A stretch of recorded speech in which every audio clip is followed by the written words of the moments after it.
Hey y'all. I know a lot of y'all be like, why she be looking all bummy, or why she be looking, like a homebody, or why she be looking, like in general with other females or other guys, why we be looking like, we're not dressed for success.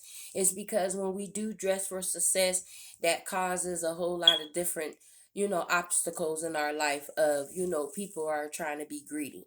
So that's when you become noticing the greedy monsters come along when you be dressed for success.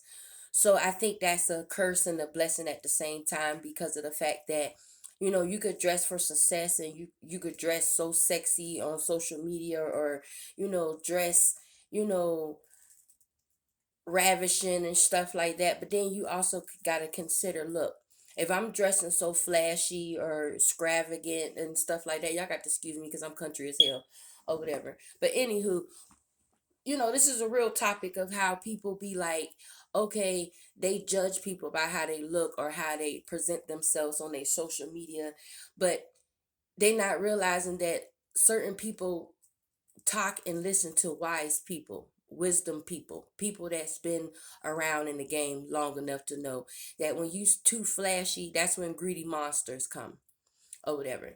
And then that's when the handouts start coming frugalously, more than you being able to, frugalously give than to receive. You hear me?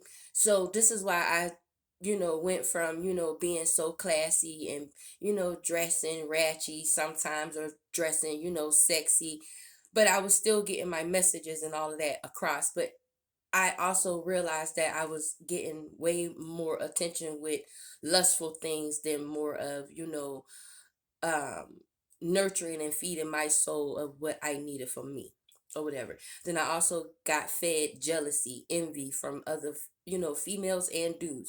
And then it's also in the bracket of, you have to be careful when you dressing for success, because that's when people start, wondering what's in your pocketbook, or wondering what's in your wallet, or wondering, how can they, mess up your fruits, your mustard seeds, your glamorous abilities, or your natural abilities, or, even if you dress in bummy, people still have the tendency to, face down you or whatever. So don't worry about what you look like when you come on social media and stuff like that, because it's more what you bring out of your character, not what you look like. Meaning, you could be fine as hell and still be have an ugly soul, a ugly spirit, a ugly energy, a ugliness about you, and you could be fine as hell or whatever. Or you can be trashy as hell and still be empty and dumb as hell. But this is why I say you got to be careful with certain things of